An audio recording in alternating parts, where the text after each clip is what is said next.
You arrive at pilot training with one very simple plan: fly fighters. For about 5 minutes, this feels like a unique ambition. Then you walk into the briefing room and realize almost everyone here has exactly the same plan. Some people are quieter about it. Some are definitely not. Then you meet Jake. Jake answers the instructor's first difficult question before you have even finished thinking about it. You immediately decide he is going to be annoying. Unfortunately, he sits beside you at lunch. By the end of the first day, one thing is obvious. Wanting fighters means absolutely nothing if you cannot perform. Over the next few weeks, Jake becomes your unofficial benchmark. He finishes assignments early. You do not. He remembers procedures after reading them once.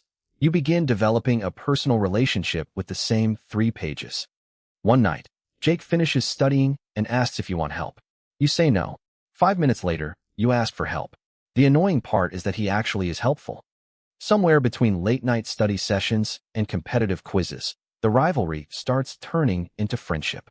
Then your first flight gets scheduled. This is the moment you have been waiting for. You walk across the flight line carrying your helmet, trying very hard to look like this feels normal. Major Hayes is waiting beside the aircraft. He looks at your preparation, asks 3 questions, and finds the one thing you forgot. Then you climb into the cockpit. The canopy closes. The engine noise rises. The runway begins moving. And suddenly, every calm explanation from the classroom has to happen at full speed. Major Hayes gives an instruction. You process half of it, do most of the right thing, and hope nobody noticed the rest. When you finally climb out after landing, you expected to feel heroic. Mostly, you are happy the ground has stopped moving. Major Hayes looks at you and says, "Not terrible." You eventually learn this is almost a compliment. A few weeks later, you make the mistake every student eventually makes. You start feeling comfortable. The flight begins normally. Then one small mistake becomes 2. 2 becomes 4. Major Hayes stops talking as much. This is worse than yelling. By the time you land, you already know the debrief is going to hurt. Major Hayes places the notes on the table and goes through every mistake one by one. The debrief lasts long enough for you to become emotionally familiar with every stain on the tabletop. Jake is waiting outside afterward. For once, he does not make a joke. That night, you stare at your notes and seriously wonder whether you belong here. The next morning, quitting is still an option. You just do not choose it. You go back through everything that went wrong. That evening, Jake walks into the study room and drops his books beside yours. Neither of you makes the moment dramatic. You rehearse procedures. He challenges your answers. You challenge his. The next flight is better. Then another one is better.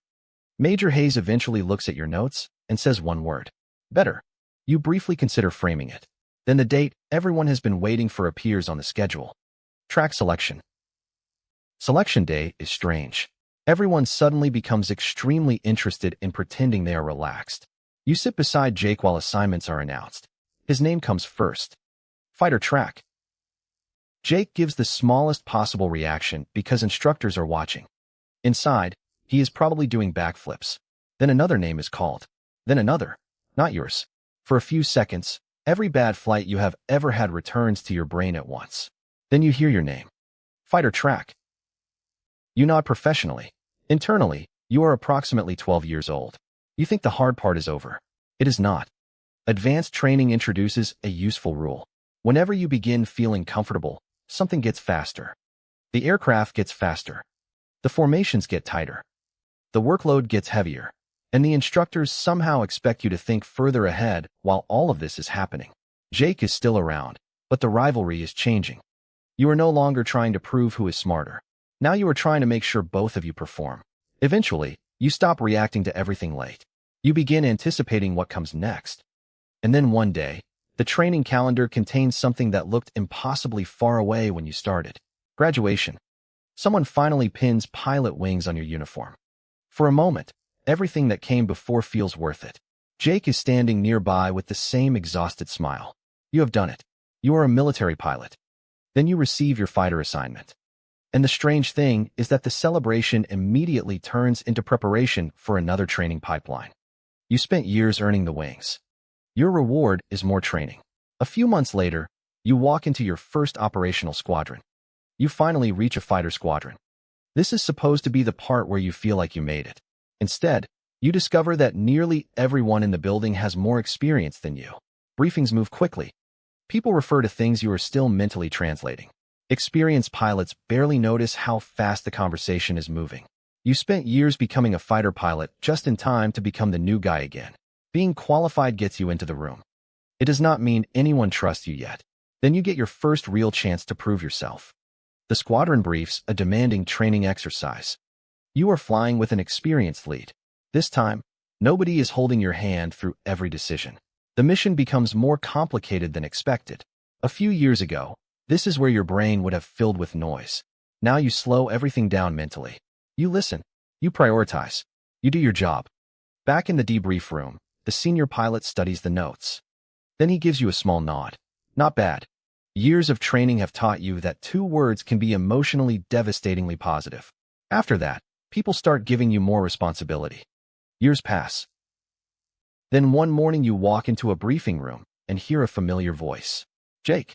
Except now neither of you is the nervous trainee trying to beat the other. You are both experienced pilots. You plan together. You fly together. You trust each other. Jake still brings up one of your terrible early landings.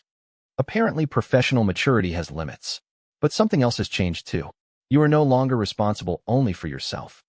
One day you walk into the briefing room and realize everyone is waiting for you to start. You are leading the briefing now.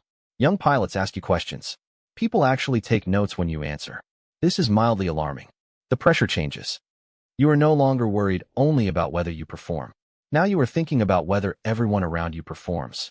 You begin spotting mistakes before younger pilots make them. And occasionally, you hear yourself saying things Major Hayes used to say. Then one afternoon, a young trainee walks into the debrief room. His name is Noah. And you know exactly what kind of flight he just had. Noah sits across from you and stares at the table. His flight notes are bad. He knows they are bad. The other instructors are waiting for the debrief. Noah is waiting for you to destroy him. And suddenly you are not looking at Noah anymore. You are remembering yourself. The bad flight. Major Hayes. The same table. The same feeling that one terrible day might define everything. For the first time, you understand why Major Hayes always looked tired. Noah finally looks up. You go through Noah's mistakes one by one. You do not make them sound smaller than they are. He needs to understand what went wrong. But when the debrief ends, you slide the notes back across the table. Noah looks like he is waiting for the sentence.